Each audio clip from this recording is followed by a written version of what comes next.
conférence de l'Ouest Hurlant, le festival des cultures de l'imaginaire. Merci d'être là pour cette conférence dans le cadre du festival l'Ouest Hurlant. Et nous sommes sur une rencontre avec les deux fondateurs et fondatrices de la revue Livre Anticipation.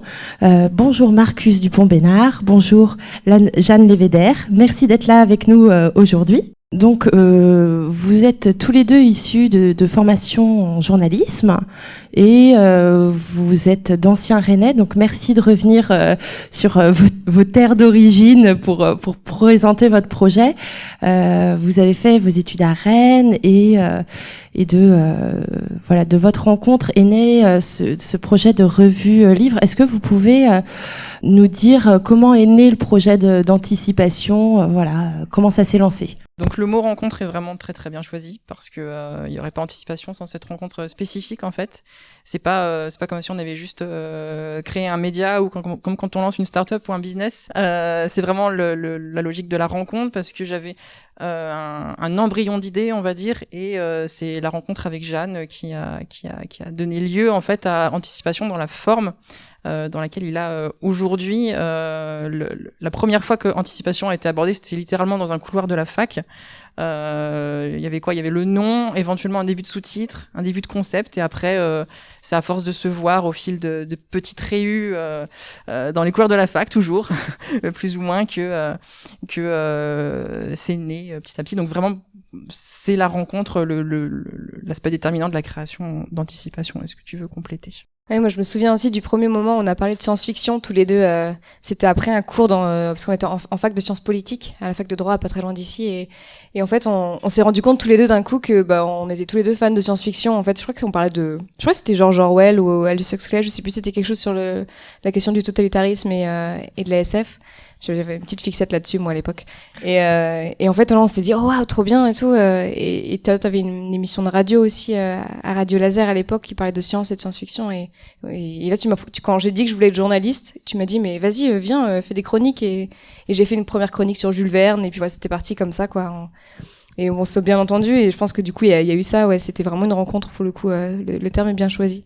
Et du coup, alors, grâce à cette rencontre, vous avez maintenant quand même fait 3 numéros d'Anticipation. Donc voilà, c'est une rencontre qui a été fructueuse.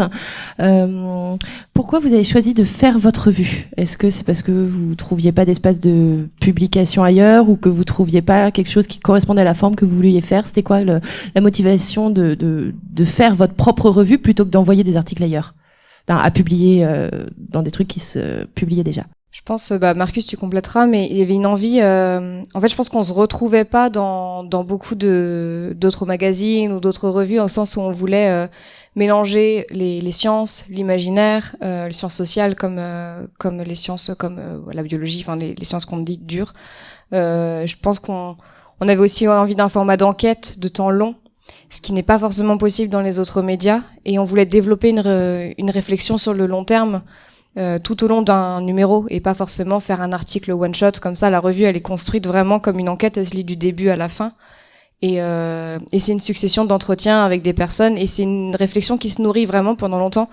On a une petite blague avec Marcus, on dit que c'est un irrégulomadaire, au sens où on le sort quand on veut et quand il est prêt surtout. Et pour nous ça c'est vraiment une vision du journalisme qu'on a envie de défendre, de pouvoir mener l'enquête et peu importe en fait le temps que ça va prendre, et tant pis, tant qu'elle est pas finie, on ne sort pas le numéro quoi. Et ça c'est très rare dans les médias actuels. Enfin c'est des conditions de travail que tu peux juste te créer toi-même parce que sinon ça n'existe pas. Ouais, en fait on était vraiment obligés de faire parce qu'on pouvait pas le faire ailleurs tout simplement. Tu disais on a fait des études en journalisme, c'est pas vraiment le cas en fait parce que non mais on est journaliste mais enfin moi j'ai été je me suis confrontée à un mur quand j'ai voulu faire des études de journalisme parce qu'on se fichait de moi durant le jury, enfin les oraux. On s'est littéralement l'un des membres du jury d'une grande école a passé 5 minutes sur Anticipation à me demander quelle était la différence entre science-fiction et Anticipation durant tout un oral de concours, et il a passé 5 minutes là-dessus avec un petit sourire moqueur. On m'a demandé pourquoi je voulais parler de la science auprès du grand public, plein de petites choses comme ça. Donc il y avait vraiment eu ce mur dans les concours des écoles de journalisme. Par contre, dans le master d'édition que j'ai fait ensuite, là le jury m'a accueilli vraiment les bras ouverts, au contraire, parce que je voulais proposer des choses un petit peu différentes que ce qu'on trouvait habituellement. Donc ça prouve bien que d'un côté, on a le journalisme où aujourd'hui on a du mal à créer des choses, à prendre son temps, à miser sur les librairies, à miser sur le temps long, sur les gens, sur la science, sur les cultures de l'imaginaire. Donc fondamentalement, on n'avait pas le choix, si on voulait proposer quelque chose comme Anticipation, de montrer ce que ça pouvait donner, et donc de faire, parce que sinon on se confronte à l'inertie du milieu médiatique, qui est certes en train d'évoluer sur ce point, mais voilà, il fallait franchir cette étape de montrer que c'était possible de faire quelque chose. Jeanne, tu veux compléter? Non?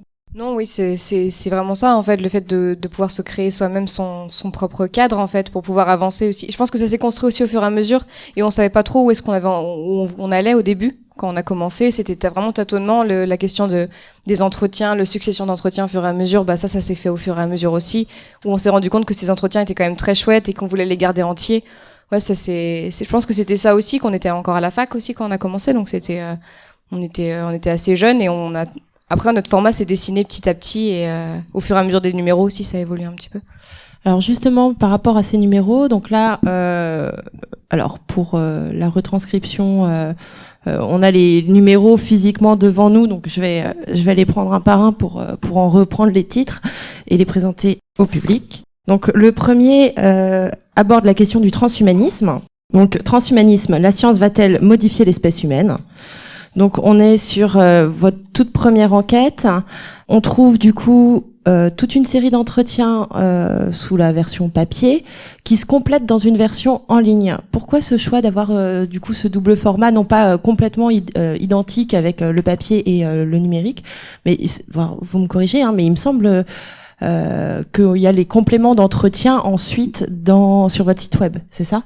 Un petit peu. C'est-à-dire que au départ, c'était un petit peu l'objectif, c'était d'avoir effectivement des compléments d'entretien sur le site internet, mais finalement le site s'est retrouvé assez vide parce que Jeanne a fait un entretien complémentaire avec Alain Damasio, mais c'était vraiment au tout début de la revue où on ambitionnait d'avoir cette interaction, mais finalement cette partie est retrouvée assez vide parce que on s'est dit qu'il fallait miser sur la création originale, et donc directement sur ces numéros, d'aller voir les libraires, de faire des rencontres, d'aller dans des festivals, voilà, de rencontrer les gens, de leur parler sur les réseaux sociaux, et que finalement publier des articles sur un site internet, c'était un peu c'est pas très excitant. Ça ne donnait pas très très envie, là où il y avait d'autres choses plus créatives à faire, et même dans les cartons, on va dire, d'anticipation pour les projets, développer le site internet n'est pas vraiment trop dans nos projets. Ouais, c'est pas une priorité du tout. Non. Donc c'est pour ça que j'ai rien retrouvé ensuite, c'est normal. C'est parfait. Le deuxième numéro, c'est l'Odyssée spatiale, irons-nous vivre loin de la Terre, du coup qui a été fait pendant le confinement, si je me trompe. C'est le numéro 3 pendant le confinement. Ah, c'est le 3 qui a été fait pendant le c'est confinement, ça, je me rappelais plus justement. Et du coup, le numéro 3, qui est plus hop-punk, les mondes post-apocalyptiques, après la fin, le renouveau. Du coup, le hop-punk, juste pour la parenthèse, c'est le mouvement qui cherche à imaginer des futurs désirables pour arrêter d'être dans les futurs dystopiques complètement déprimants. Et donc c'est ce dernier numéro que vous avez dû faire à distance comme vous pouviez. Non, c'est ça, le 2 vous l'avez fait à distance. Et c'est le 3 que vous avez fait en confinement, c'est ça ? On avait un peu de l'avance parce qu'effectivement le numéro 2, Jeanne était en voyage, en exploration, on peut dire, en Amérique du Sud. Donc on échangeait par mail et de temps en temps par téléphone. Donc on était déjà à distance. Peut-être que tu veux raconter comment c'était pour toi de faire ce numéro en Amérique latine. Vous aviez anticipé le travail de confinement. Ouais. Désolée pour la blague. On a aussi beaucoup bossé à distance depuis le début parce que, à part le numéro 1, on était vraiment à la fac ensemble à Rennes. Par la suite, en fait, on s'est retrouvés par nos choix individuels à changer de ville, à devoir bouger, et notamment en Amérique latine, c'était assez punk là pour le coup. Je devais travailler sur un smartphone tout pourri, et je devais faire mes recherches internet dans les Wi-Fi des auberges de jeunesse pour essayer de trouver des intervenantes, et c'était assez marrant quand même ce truc-là. Mais ça a bien fonctionné au final, et ça m'a permis d'avancer. Et notamment, c'est marrant parce que c'était un voyage assez long de 6 mois, et des fois 6 mois comme ça en itinérance, tu finis par te poser la question de à quoi je sers, qu'est-ce que je fais, qu'est-ce que je fais là en fait, à quoi, enfin, et tu t'ancres pas du tout dans des projets de temps long. Et Anticipation me permettait ça, des fois, de me raccrocher à quelque chose d'une enquête de temps long qui a du sens avec un projet en rentrant en France aussi. Donc ça, c'était chouette. Et est-ce que ce travail à distanciel, vous trouvez que ça a modifié la revue, ça vous a poussé vers un format ou une organisation que vous aviez pas prévu du fait du travail à distance entre vous? Bonne question. Je sais pas, je pense que forcément ça crée des choses parce qu'on doit un peu se débrouiller chacun de notre côté aussi pour les phases de recherche. C'est un travail qui est des fois assez solitaire finalement parce qu'on échange de temps en temps mais on n'est pas toutes les semaines à se parler donc enfin si mais par message ou des choses comme ça et de temps en temps on fait des réunions plutôt en visio ou au téléphone et c'est des périodes, il y a des périodes où on parle plus, des périodes où on parle moins. Et globalement, moi, je trouve ça assez difficile de travailler à distance. Et je pense que, on en parlait il y a pas si longtemps, que ce serait cool qu'on se voit plus parce que ça permet de faire émerger de nouvelles idées, en fait, de se voir en vrai. Et mine de rien, on parle du confinement, on dit oui, on a eu le temps de faire plein de choses qu'on n'avait pas le temps de faire avant. Au final, je trouve qu'on manquait un peu d'inspiration à cette période-là de manière générale, pas que pour Anticipation. Moi, je parle de façon générale.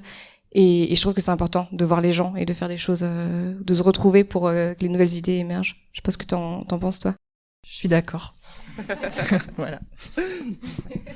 Du coup, au bout de 3 numéros, donc ont évolué, votre forme a évolué petit à petit selon vos modalités de travail. Est-ce que vous pouvez nous décrire maintenant la structure qui se dégage d'Anticipation? Qu'est-ce que, si vous aviez un sommaire type que vous essayez de structurer, de reproduire d'un numéro à l'autre, ou c'est décadent et que vous laissez vivre selon le numéro à venir? Disons qu'on organise le chaos. On développe nos propres méthodes parce que le format d'Anticipation étant assez spécifique, on peut pas dire qu'il y ait de techniques préétablies sur comment faire cette revue. Moi, je peux difficilement appliquer mes techniques journalistiques que j'utilise dans le média pour lequel je travaille ou pour quand je fais des piges. Donc, c'est pas du tout cuit. Je pense qu'à chaque numéro, on a fait un peu notre façon de travailler. Tout ce qu'on sait, c'est qu'on commence vraiment à avoir un format établi. On sait qu'on met en avant des entretiens, comment on va les mettre en cohérence, quel type de sujet on veut les explorer et comment. Mais la difficulté ou ce qui est excitant, ça dépend, c'est que on veut que chaque numéro soit très différent les uns des autres. Donc par exemple là, le numéro 4 sur lequel on travaille est quand même presque radicalement différent dans son approche des 3 premiers. Donc on doit faire encore différemment. Vu qu'on essaye de faire en sorte que chaque numéro soit un peu une petite œuvre journalistique, à chaque numéro, on fait quelque chose d'un petit peu différent. C'est juste maintenant on commence à avoir l'habitude de travailler ensemble, on se connaît, donc disons que ça se rôde, mais que ça se renouvelle en permanence. Ouais, par exemple, un exemple assez clair, c'est la place de l'imaginaire. Par exemple, dans ces 3 enquêtes, elle a pas du tout la même place. Notamment, par exemple, dans le premier, on a une partie qui est entièrement réservée à Alain Damasio, par exemple, ce qu'on n'a pas du tout fait dans les autres numéros, parce qu'en fait, on considérait qu'il développait une idée qui était assez difficilement joignable avec les autres, en fait, et que c'était vraiment une partie entière. Après, dans le numéro 2, on a une partie, donc une succession d'entretiens qui est consacrée à l'imaginaire, en règle générale, et dans le numéro 3, l'imaginaire se dissémine tout au long de l'enquête. Donc on en a dans la première partie, deuxième partie, troisième partie. Enfin, en fait, ça se fait au fur et à mesure et on fait souvent des séances de travail, notamment, je pense pour le numéro 2, il y a une séquence assez marrante où on s'est retrouvé chez Marcus et on avait fait plein de petites étiquettes avec les noms des intervenants, intervenantes, et on les essayait de les assembler ensemble, les uns après les autres, pour essayer de dessiner un peu les parties et voir où est-ce qu'on voulait en venir. Et pour le numéro 3, on a fait ça à distance, plus pour le coup, mais c'était la même chose, on proposait un peu des agencements et...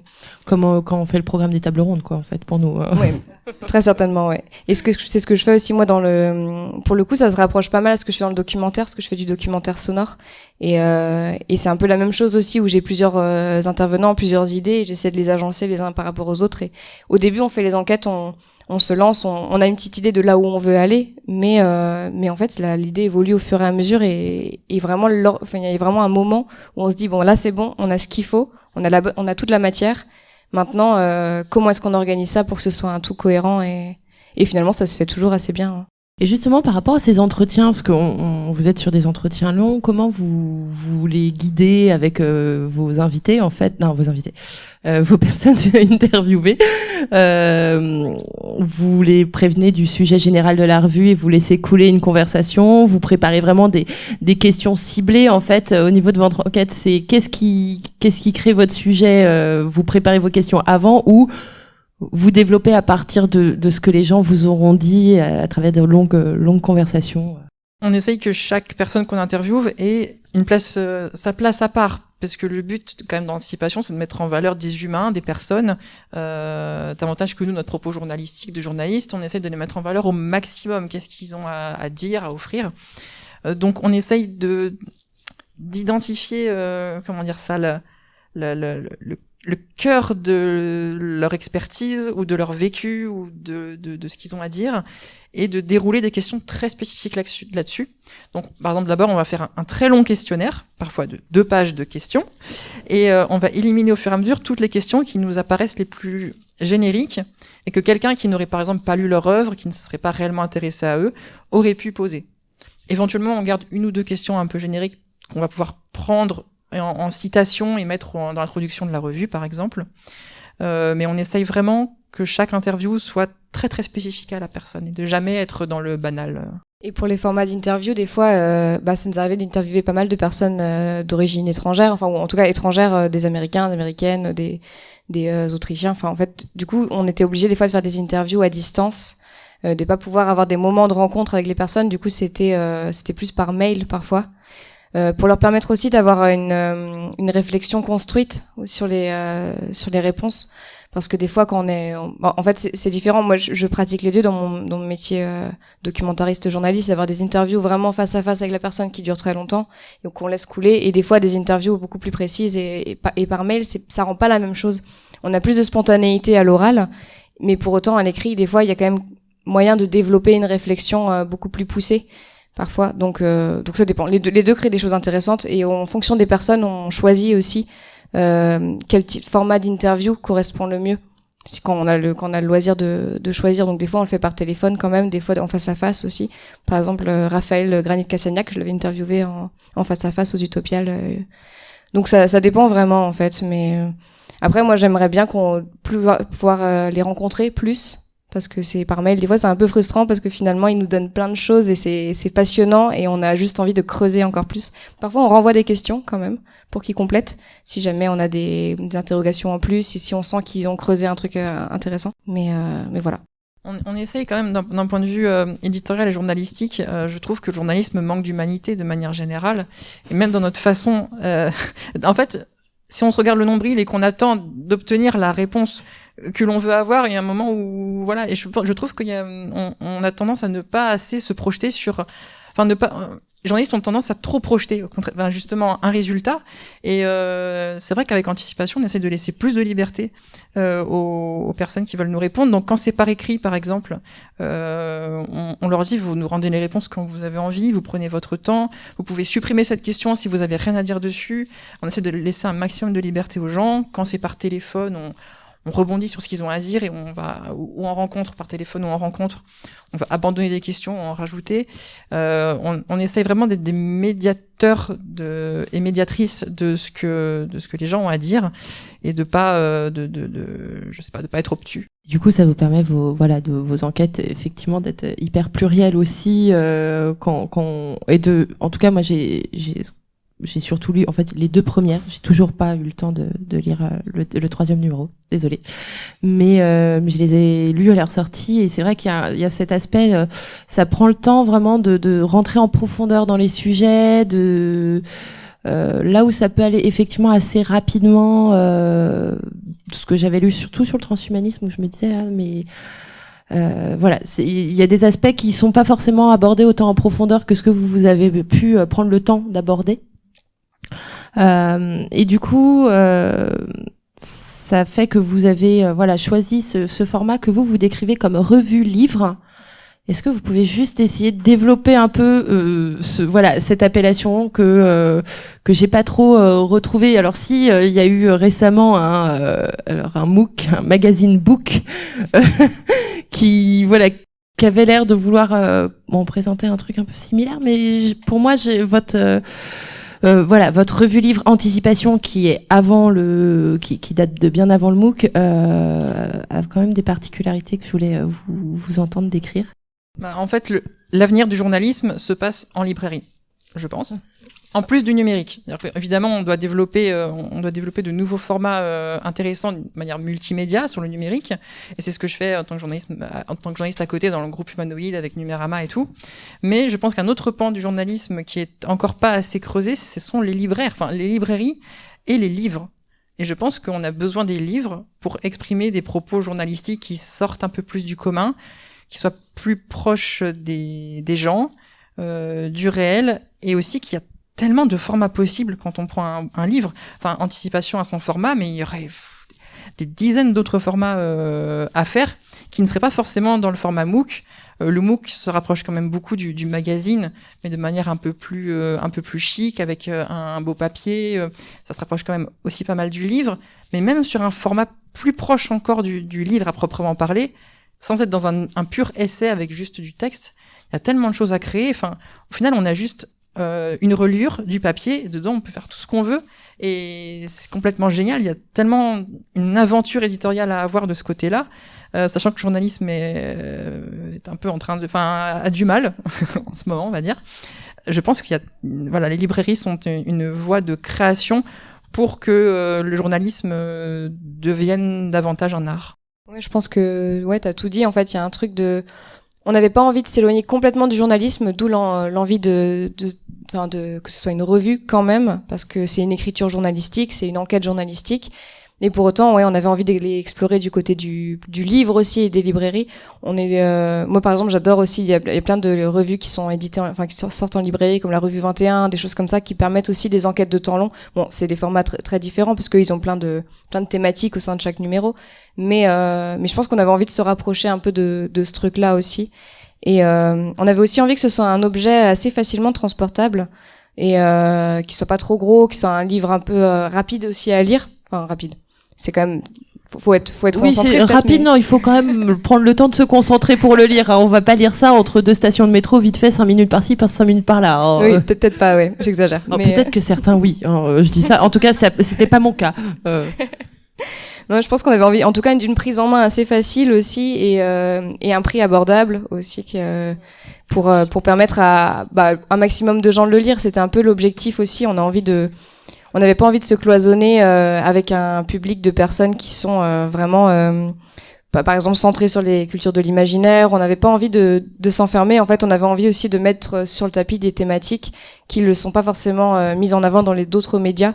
Et d'où l'intérêt pour nous d'avoir ce côté un peu bicéphale de revue, livre, pour développer ces deux aspects-là, quoi. Oui, c'est ça. Du coup, vos numéros sont à moins de 10 €, ce qui fait qu'effectivement, ça leur permet une accessibilité au moins financière. D'ailleurs, le numéro 1 était pas assez cher. Enfin, techniquement, personne n'y gagnait rien, ni même pas les libraires. Donc, on a aussi appris de nos erreurs. Donc, le premier était à 5,50 puisque le prix est fixé maintenant et ad vitam.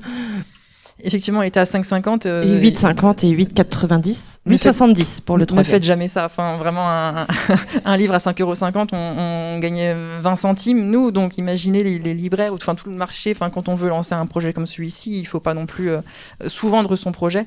Donc, le numéro 2 est passé à 8,50 €, quelque chose comme ça. Oui, 8,50 € et le numéro 3 à 8,70 €, où on gagne un peu plus et où du coup les libraires aussi, etc. Donc c'est important quand même de donner de la valeur à l'objet, quand même, de pas se sous-vendre, mais de rester accessible, parce que l'air de rien, quand on lance un nouveau projet, qu'est-ce qui va faire que les gens vont vouloir nous faire confiance en fait aussi. Et il y a tellement d'offres dans les librairies, tellement de choses potentielles à acheter. On s'est dit aussi qu'une revue pas chère pourrait donner envie à des gens qui habituellement seraient pas forcément tournés vers ces sujets-là, vers ces formats-là, de franchir le pas. Voilà. Et du coup, c'est bien, ça me fait une jolie transition sur la diffusion d'Anticipation. Du coup, vous travaillez comment ? Parce que vous êtes en impression à la demande.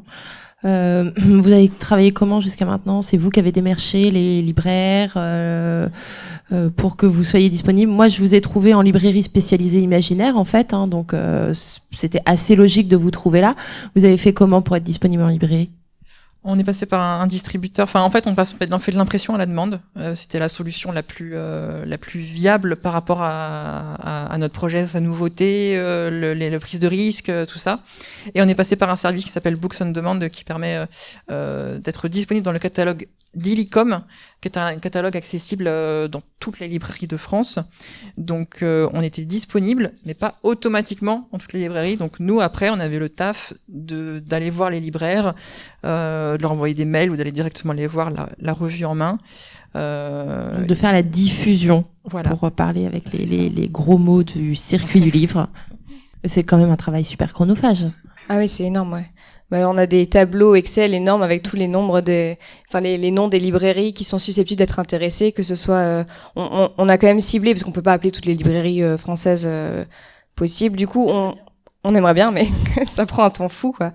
Et du coup, on a pas mal ciblé les librairies de l'imaginaire qui nous mettent plus facilement en rayon, parce qu'en fait, les librairies généralistes en fait, ça demande un travail de rencontres aussi avec eux, parce que s'ils n'ont pas forcément l'habitude de ce genre de format ou ce genre de contenu. Et avec la problématique, on met ça où? Dans les essais ou on met ça dans les littératures de l'imaginaire? C'est ça, oui, il y a une question de case en fait qui est difficile généralement, du coup, maintenant, on dit ça quand on leur demande de mettre plutôt dans les revues. Après, c'est libre à eux, en fait. Il y en a plein qui s'arrangent comme ils veulent, et finalement, si le contenu est intéressant, ils trouveront une place, en fait, et ils la trouvent la plupart du temps. On a quand même des très bons retours des libraires, en règle générale, qui sont très intéressés, et ça marche plutôt bien, pour le coup. On a tablé aussi, on a un bon accueil à Rennes aussi, puisqu'on est originaire d'ici. On est à Le Fayère, et Critique aussi, qui nous a beaucoup, Xavier, quand il était à Critique, il nous a beaucoup aidé. Oui, c'est là que j'ai acheté les miens. Et à cause de Xavier, d'ailleurs, je crois en plus, oui, c'est lui qui a poussé ça, effectivement. On lui doit beaucoup parce qu'il a beaucoup aimé la revue, et du coup, notamment à Rennes, en fait, il nous a permis de se faire connaître quand même pas mal. Et ça c'est chouette. Et c'est pour ça aussi qu'on a envie d'être en librairie, parce qu'il y a un autre rapport aussi à la question du libraire, en fait, qui n'est pas, c'est pas un vendeur, le libraire, c'est quelqu'un qui est passionné, en fait, de livres, c'est un passeur de littérature, c'est ce que me disait Xavier Dolo quand je l'avais interviewé à ce sujet. Et pour ça, pour nous, c'est important, en fait, ce rapport-là. On n'achète pas un livre comme ça, juste parce qu'on a vu, sur Amazon, qu'il était, à tel prix. En fait, non, pas du tout, hein. En règle générale, quand on achète un livre, il y a un truc un peu de moment, de contexte, d'envie, et puis une rencontre avec un libraire. Donc c'est tout ça c'est important pour nous, tout ce truc-là. J'ai un peu dévié de la question, mais c'est très bien, il faut. Oui, non, mais juste dire que c'est vrai que ça fait partie de l'aventure. Vraiment, on pourrait croire que c'est une difficulté, et effectivement, c'est pas toujours très simple, mais c'est quand même toute cette richesse de faire ce journalisme un peu différent, où on n'est pas juste là, on fait notre article, on le publie, on attend de voir qui va le lire. On doit nouer un lien avec des gens qui sont des libraires, et puis avec des lecteurs et des lectrices. C'est tout ce côté-là, moi, c'est partie de ce qui me passionne le plus quand on fait Anticipation. Et du coup, je vais bientôt passer la parole au public. Donc, je voulais vous demander, avant de leur donner le micro, c'est quoi la suite pour Anticipation? Donc déjà, est-ce que vous pouvez dévoiler le sujet de votre numéro 4? Il n'y a aucune obligation. Et c'est quoi, voilà, vos projets d'évolution de la revue? On a changé de thème pour le numéro 4. Donc du coup, on a un numéro 4 et un numéro 5. C'est pratique. Le numéro 4, on va essayer de le dédier en fait au 6e rapport du GIEC et de rendre ça sexy. Wow, bravo. Vu qu'on disait tout à l'heure qu'on voulait que chaque numéro soit un petit peu différent, et donc que chaque numéro soit un peu un défi sur un thème vraiment très spécifique. Là, on s'est rendu compte que le 6e rapport du GIEC prédisait l'avenir de façon à la fois positive et négative, donc très nuancée, mais qu'il n'avait pas tant que ça eu de médiatisation. Dans les JT, on compte 15 minutes maximum, alors que pour un sujet comme Elon Musk qui rachète Twitter, on compte des nombres de minutes assez incalculables. Et alors que ce qu'ils disent dans ce rapport est extrêmement important, extrêmement passionnant aussi, le rapport qu'ils ont au futur, ce que tous ces auteurs et ces autrices du rapport du GIEC ont à dire. Donc on va essayer de leur donner la parole et aussi ensuite de mettre ça en perspective avec des auteurs et des autrices qui parlent du climat. avec d'autres métiers, d'autres analystes. Donc essayer d'offrir un autre regard futuriste sur ce rapport et sur notre rapport au climat pour l'avenir. Et le numéro qui suivra sera normalement dédié aux villes. Oui, ça a changé justement par rapport à cette médiatisation si pauvre du rapport du GIEC. On s'est dit, enfin, c'est même Marcus qui est venu vers moi qui m'a dit, Jeanne, il faut qu'on fasse un truc là.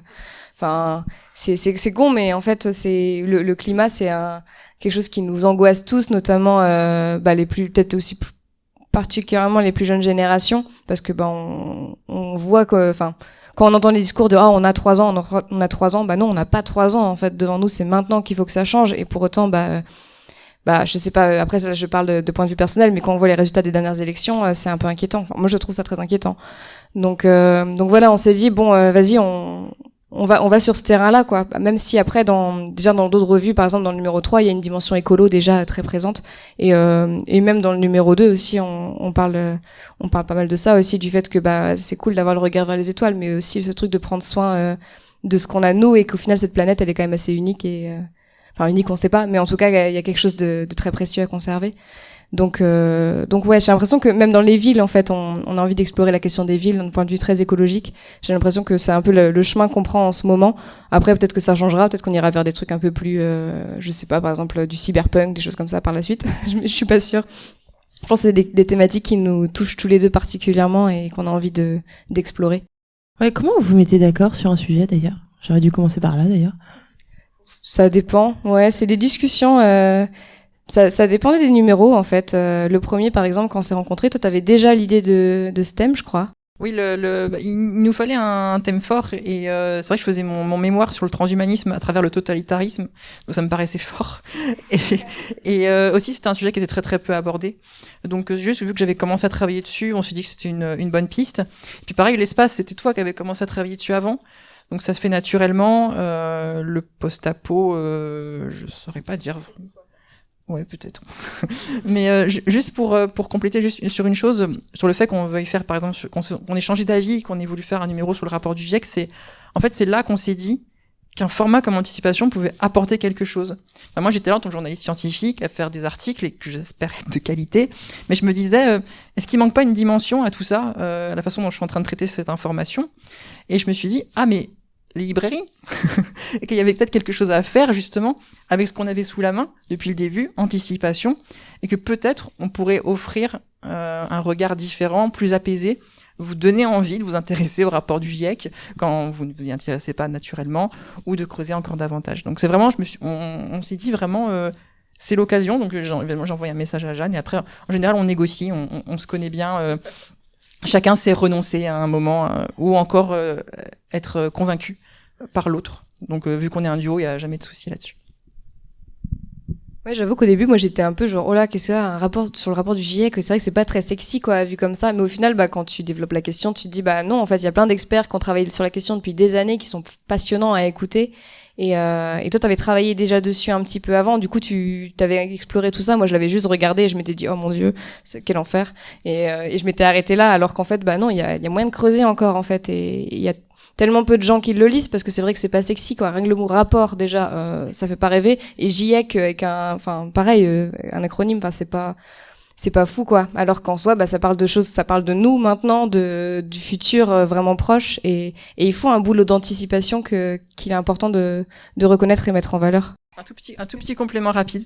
C'est juste qu'en fait aussi, tout le monde a repris la rhétorique selon laquelle on aurait jusqu'à 2025, qui était très médiatisée, ça. Sauf qu'en fait, vu que 2025 est un peu une deadline dans le rapport, le fait est qu'on n'a pas jusqu'à 2025. C'est ça, il faut bosser avant 2020, voilà. D'ici 2025 dans le rapport. Faut faire ça dès maintenant. Et du coup, on s'est dit une revue qui parle du futur mais qui puisse mieux parler du dès maintenant via le futur. Peut-être que c'est justement là qu'on peut montrer tout l'intérêt de la science-fiction et de l'imaginaire pour penser ici et maintenant l'action. Et du coup, vous avez réussi à intégrer une dimension imaginaire à ce sujet-là, où vous y arrivez plutôt, pas parler au passé, vu que vous êtes en train de le faire. On y arrivera. On est au début de l'enquête. Merci beaucoup, Marcus Dupont-Pénard, Jeanne Lévédère. Vous étiez là pour parler d'anticipation. On va laisser maintenant le public prendre la parole. Merci beaucoup à tous les deux. Est-ce qu'il y a des gens qui veulent prendre le micro? Parce que sinon, moi, je peux enchaîner encore.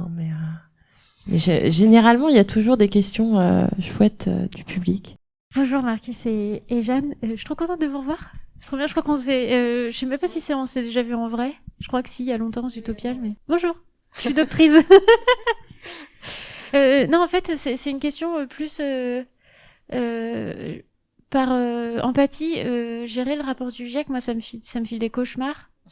Comment vous allez gérer l'éco-anxiété derrière?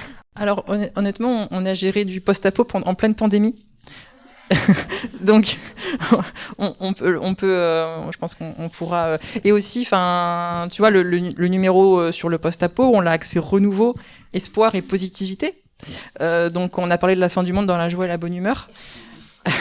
Parce que c'est aussi ce qu'on a à cœur, c'est de donner envie d'exister dans le futur, donc de parler de positif. Or, le rapport du GIEC, contrairement à ce qu'on peut croire, est plein de choses positives. Il y a pas moins de 43 pistes de solutions qui sont listées à un moment. Les auteurs, les autrices du rapport sont elles-mêmes assez optimistes. Donc, je pense qu'on peut réussir à faire un numéro qui parle du climat, qui ne soit pas déprimant et au contraire, qui donne envie de faire des choses ici et maintenant, justement. Ouais, je pense que c'est un truc qu'on retrouve dans les 3 numéros, en fait, et qui se retrouvera dans les ceux d'après. C'est vraiment la dimension espoir, en fait. On n'a pas envie d'arriver avec un truc en disant, bon, bah voilà, on va tous crever, ça va être horrible. Enfin, nous deux, c'est pas du tout dans nos personnalités, et surtout, on a envie de proposer des solutions, même sur, par exemple, le transhumanisme. C'était quand même un sujet assez lourd pour commencer, avec des choses assez inquiétantes, et pour autant, bah, il y avait cette envie, à la base du numéro, d'en parler, en fait, justement, au contraire, de parler de ces enjeux-là, des soucis que ça peut poser, des solutions qui peuvent être trouvées, de comment est-ce que démocratiquement on s'organise pour éviter qu'il y ait des grosses dérives comme peut y avoir dans beaucoup de dystopies. Et dans chaque numéro, c'est ça. Dans le 3, ça ressort encore plus. Enfin, le 2 est très lumineux aussi, d'une certaine manière. Et le 3, c'est vraiment les renouveaux. C'est comment on fait en fait. Et parce qu'en fait, le post-apo, c'est finalement pas si sombre que ça. Parce que bon, à passer le moment de l'apocalypse, c'est genre qu'est-ce qu'on fait, comment on s'organise et quelle société on veut. Et au final, ça parle aussi du fait que bah il y a toujours eu des effondrements, il y en aura toujours, et qu'en fait il y a toujours des choses derrière, des solutions qui sont mises en place, et l'humanité elle se renouvelle, et il y a des possibilités. Enfin, je veux dire par exemple, il y a une interview super chouette de Katie Stewart dedans qui raconte que en fait, c'est toujours l'effondrement pour quelqu'un quelque part. En fait, la colonisation, c'était un effondrement pour les populations qui vivaient en Afrique, par exemple, avant que les Européens débarquent. Et après, bon, ça donne des choses qui sont pas forcément comment dire ça. Il y aura pas forcément des solutions directes, mais en fait, sur du long terme, sur du très long terme, et si on y réfléchit et qu'on s'y met ensemble autour de la table, en fait, on peut réussir à réparer tous ces trucs-là et à faire en sorte que on construise un monde meilleur pour tout le monde. Oui, en fait, après l'effondrement, c'est pas forcément mieux, mais en tout cas, la vie continue forcément. En fait, l'effondrement veut pas forcément dire la fin. Et le rapport du GIEC, c'est la même chose, en fait. C'est vrai qu'il y a plein de solutions, il y a plein de possibilités, et si on s'y met, en fait, on arrivera, je pense, à ressortir quelque chose de tout ça. Et la planète, elle survivra, en fait. La question, c'est aussi l'humain là-dedans, et quelle place nous on a envie d'avoir. Est-ce que bien sûr, après, il y a une extinction quand même massive d'espèces et tout ça, donc il n'y a pas que nous qu'on fout dans la merde. Désolé c'est pas très très poli, mais il y a quand même ce truc où il y a des possibilités et il y a de l'espoir, quoi, de ouf. C'est juste qu'il faut s'y mettre, il faut y réfléchir, et c'est aussi pour ça qu'on a envie de mettre ça sur la table, quoi. C'est aussi pour ça qu'on a besoin de la science-fiction. On a juste tout simplement besoin d'envisager l'ailleurs, l'autrement, et c'est pour ça qu'on combine la science et la science-fiction dans Anticipation. On lit beaucoup d'autres littératures, hein. Jeanne et moi, on lit pas que de la science-fiction. C'est juste que la science-fiction a ce truc vraiment, c'est un outil pour avoir de l'espoir, parce que ça offre cette capacité à sortir de soi, à sortir de ce qui se passe autour de nous. Donc c'est un outil très très puissant justement pour ne pas être désespéré. Enfin, même si Mad Max par exemple, c'est pas forcément, on se dit pas waouh, l'avenir de Mad Max c'est super, mais le simple fait de voir Mad Max par exemple ou d'autres films post-apo comme ça peut peut montrer, je sais pas, que même dans l'horreur, on peut tomber amoureux, que même dans l'horreur, on peut s'émerveiller devant une fleur, je sais pas. Enfin voilà, il y a quand même du positif à ressortir de ça. Ouais, parce que du coup, dans la revue, vous interrogez au prisme du coup de la science-fiction, mais aussi politique. Voilà, vous avez fait le choix d'avoir une diversité de disciplines, de points de vue. Comment vous choisissez d'ailleurs vos interviewés? Il y a toujours une phase un peu de recherche au début, enfin tout au long, mais au début on lance pas les interviews tout de suite. Quand on commence à se documenter sur un sujet, on regarde qui pourrait être intéressante sur la question, et ça se fait au fur et à mesure. En fait, des fois il y a des interviews qu'on fait à la fin du numéro qu'on n'avait pas du tout prévu au début, et qui arrivent des fois par des rencontres aussi ou par des recherches. Je me souviens même il y a toujours on essaie par exemple d'avoir une parité femmes-hommes dans nos numéros, et en fait il y a toujours un moment où on s'est rendu compte qu'on nous propose toujours que des mecs au début. Quand on lance une enquête, quand on contacte l'Agence spatiale européenne, on nous propose que des mecs. Quand on contacte notamment des organismes, mais pas que, on se rend compte que c'est beaucoup les hommes quand même qui sont mis en avant dans les médias. C'est eux qui sont médiatisés, qui sont mis en avant. Et du coup, c'est toujours une enquête, une espèce de deuxième phase d'enquête derrière pour essayer de trouver les meufs qui travaillent aussi sur ces questions-là. Et c'est chouette parce qu'en fait, ça nous apporte des fois des questions et des éléments qu'on n'avait pas forcément anticipés, d'aller creuser de ce côté-là et de rendre compte que il y a cette femme incroyable, cette architecte spatiale qui est superbe, ouais, c'est ça. En fait, je pense que du coup ça nous aide pas mal, et c'est un élément qui est vraiment très très important pour nous d'avoir cette parité-là. Après, on aimerait bien avoir une parité notamment entre personnes racisées ou non, et on y travaille, mais c'est encore plus compliqué, notamment parce que des fois c'est juste des noms et en fait on sait pas du tout, et ce qui est pas plus mal, hein, on sait pas du tout la couleur de la peau de la personne, mais on essaie de pas avoir que des hommes blancs déjà pour commencer, et ça nous apporte des éléments en fait super chouettes qu'on n'avait pas forcément prévus des fois à la base. Juste au niveau de la parité, quand même, on s'est rendu compte d'une chose qui est assez intéressante, c'est que parfois on a peur de pas atteindre effectivement ces parités, mais qu'elle se fait assez naturellement si juste on se débarrasse un peu de nos biais, ou qu'on fait pas attention forcément à ce que le service presse va vouloir nous donner sur un plateau. Si juste on fait notre boulot, ça se fait très naturellement. Parfois on a même une fois plus de femmes que d'hommes, je crois, sont particulièrement cherchés à le faire. Donc je pense que si juste on fait notre travail correctement, qu'on respecte le travail des gens au-delà voilà, juste leur travail, en fait, qu'on s'intéresse à ce qu'ils font, ce qu'ils sont, ça se fait tout seul, presque. Des questions? Merci. Alors, moi, j'ai juste feuilleté rapidement tout à l'heure sur les stands de la librairie, donc ça m'a beaucoup donné envie. Et j'ai pas vu s'il y avait de la place dans la revue pour des textes littéraires à proprement parler, ou c'est que des interviews.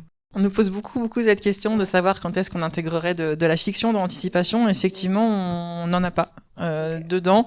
C'est plutôt un choix, en fait, parce qu'on se dit qu'il y a déjà des revues qui offrent de la fiction, des nouvelles, et on veut offrir quelque chose de différent. Enfin, encore une fois, se distinguer.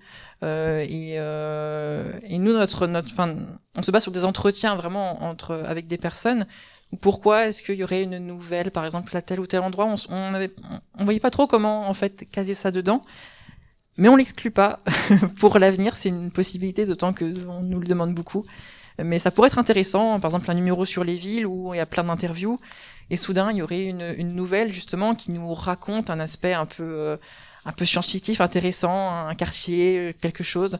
Donc, en soi, on pourrait mobiliser la fiction dans cette revue. Je pense que ça serait cohérent. Juste pour l'instant, on n'a pas réussi à le rendre compatible avec le format, mais on y pense.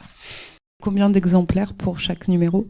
Alors justement, on les tire à aucun nombre d'exemplaires au début. Ouais, oui, c'est à la commande. On est en impression à la demande. Ouais, d'accord. Donc pour l'instant, on est à un peu plus de 500 exemplaires pour chaque numéro. Okay. Il y en a, les deux derniers ont eu plus. Non, le premier a eu, je sais plus exactement, mais au total, on n'est pas à 1500, donc c'est pas 500 exactement. On est à 1600, 1700 exemplaires en tout depuis le début. Ce qui est plutôt bien pour très bien pour une revue indépendante.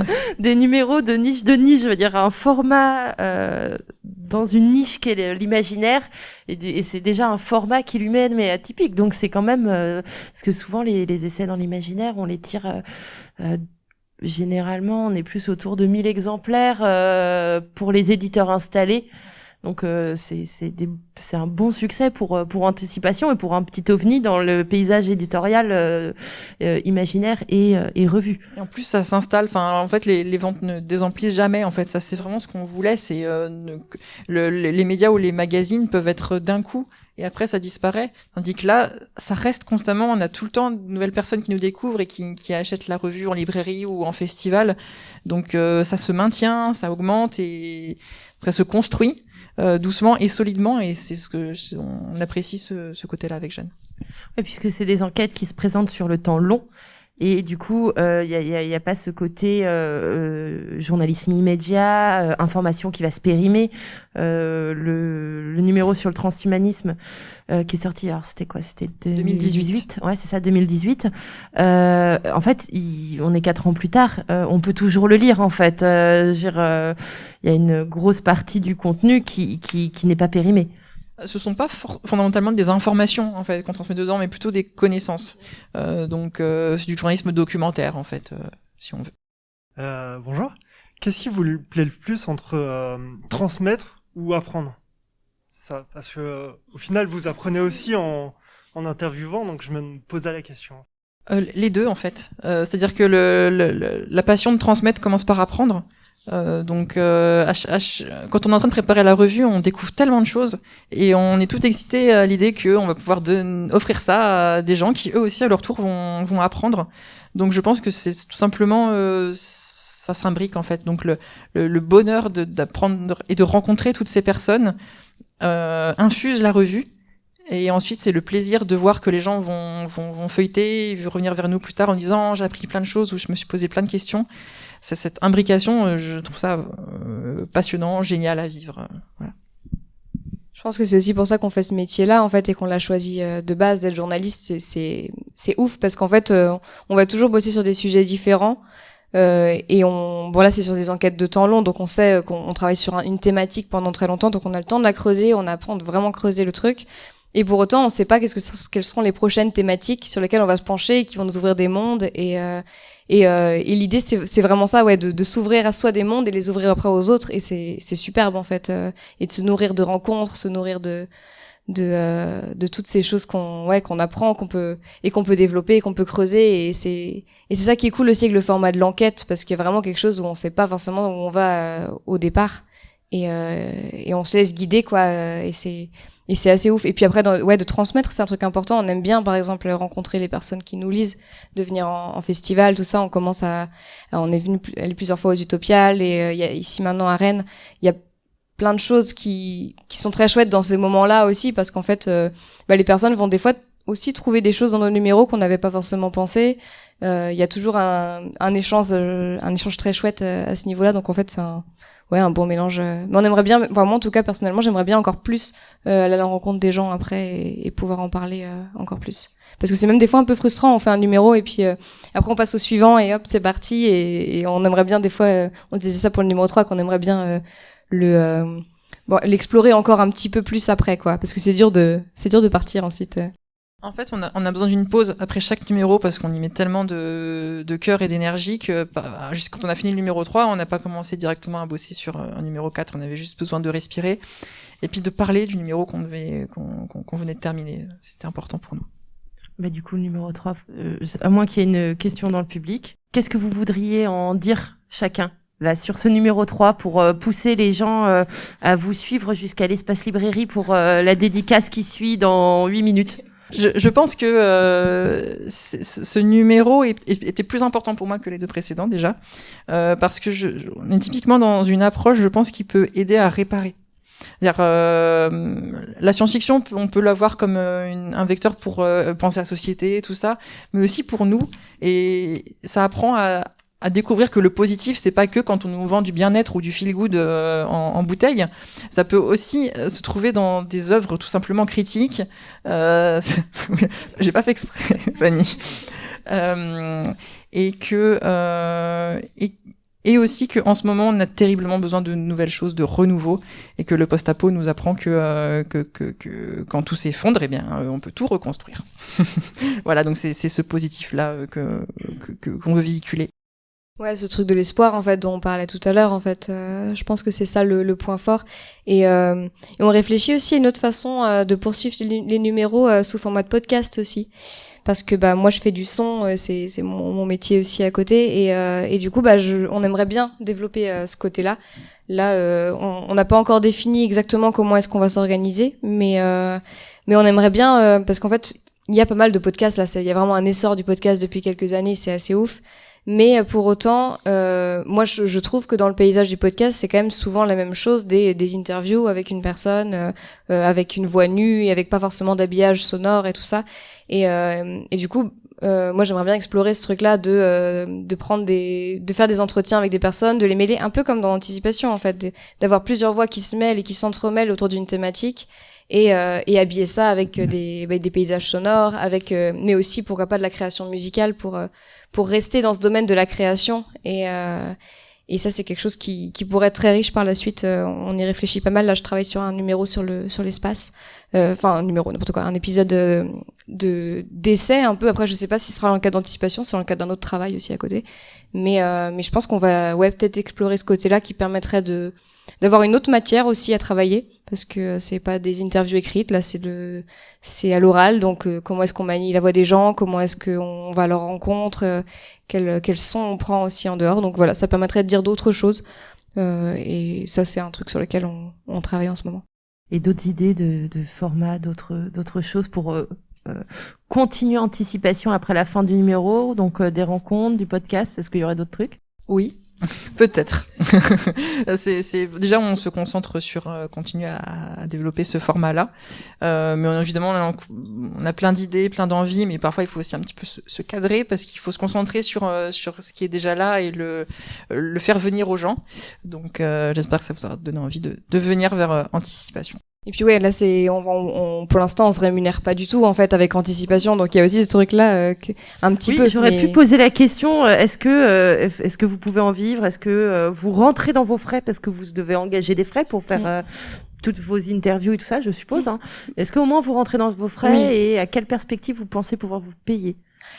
C'est espérez vous payer. Parlons de thunes, allez. C'est comme n'importe quel travail d'écrivain, écrivaine, d'auteur, autrice. En fait, c'est pas évident d'en vivre à temps plein. On a tous les deux nos métiers du coup à côté pour se faire de la maille. Mais en fait, on rentre carrément dans nos frais. Par contre, depuis le premier numéro, il y a aucun souci, comme ça vend plutôt bien, comme on le disait tout à l'heure. Et même si on a un prix qui est assez bas. Oui, vous êtes bénéficiaire. Ouais, c'est ça. On est bénéficiaire et là on commence à se verser un petit peu, mais c'est des droits d'auteur, donc c'est tout doux, ça commence, mais c'est pas mal. Mais c'est aussi pour ça qu'on peut pas non plus être à temps plein sur Anticipation, quoi. Qu'en fait on a besoin de travailler aussi en plus à côté. Et puis ça nous nourrit aussi en fait de faire d'autres choses parce qu'on peut pas. Moi, j'envisage pas, par exemple, de faire que d'anticipation mon métier, parce qu'en fait, c'est important de faire d'autres enquêtes, d'autres choses pour moi, de me nourrir autrement. Je parlais du son, par exemple, tout à l'heure, mais enfin, il y a d'autres aspects que j'ai envie de creuser. Marcus aussi, et je pense que ça nourrit aussi notre enquête. Je suis pas sûre qu'on aura fait qu'on fera un numéro. Qu'on aurait fait, bon, on l'a pas encore fait, mais qu'on aurait fait un numéro sur le GIEC, sur le rapport du GIEC, si Marcus n'avait pas bossé particulièrement dessus. Je sais pas, je pense que ça nous nourrit aussi particulièrement d'aller explorer ailleurs, parfois. J'avais des idées qui me traversaient l'esprit, mais non, je pense qu'on a tout dit là-dessus. Le simple fait d'avoir, en fait, créer un format original et que ça ait quand même rencontré un succès qui grandit, critique, un succès critique et un succès auprès des librairies, moi me montre personnellement que c'est possible, qu'il y a un besoin là-dessus, qu'il y a un besoin dans la population d'avoir ce genre de choses et que on peut faire des choses qui fonctionnent parce que quand même la revue est bénéficiaire, ce qui est quand même pas rien. Donc moi ça m'a juste donné envie de continuer à créer des trucs en fait. Merci beaucoup à tous les deux. Donc merci d'être là aujourd'hui avec nous pour nous avoir présenté Anticipation. Et bravo pour le succès d'Anticipation et d'avoir réussi à mener à bien, d'avoir créé un nouveau format, d'avoir porté ça sur 3 numéros parce que c'est quand même pas rien. Donc on va pouvoir, alors pour le public, vous allez pouvoir les suivre en librairie, hein, ils vont être en dédicace tous les deux et vous allez peut-être pouvoir prolonger, si vous le souhaitez, la conversation. Concernant le festival, les conférences, je n'ai plus en tête la suite du programme. Je vais être honnête. Il est quelle quelle heure? Il est 12h30, donc on est sur la pause déjeuner. Voilà. En gros, les dédicaces sont jusqu'à 13h. De 13 à 14, il n'y a rien du tout exprès pour laisser à tout le monde le temps de déjeuner. Et ça reprend à 14h, selon le programme que vous trouverez affiché partout. Ce que j'ai oublié, franchement, je suis désolée. Je suis un peu fatiguée. La deuxième journée est un poil difficile. Merci beaucoup, beaucoup à tous les deux. C'était super passionnant. Et je te laisse le micro, il me semble. Vas-y. Oui, je veux bien justement profiter pour vous remercier pour l'invitation et pour ce festival qui est première édition, qui est vraiment très réussi. Et on est hyper content d'être là, d'autant qu'en plus on vient de Rennes. Et du coup, c'est trop chouette de revenir à Rennes pour parler d'anticipation, pour parler d'imaginaire. Et c'est trop cool. En tout cas, nous, on est très, très heureux voilà, que vous ayez accepté justement quand on mettait les petits papiers sur qui on invite, qui on met avec qui et tout ça. Mais ça n'en est pas loin, vraiment. Ça m'a fait rire quand vous avez dit ça.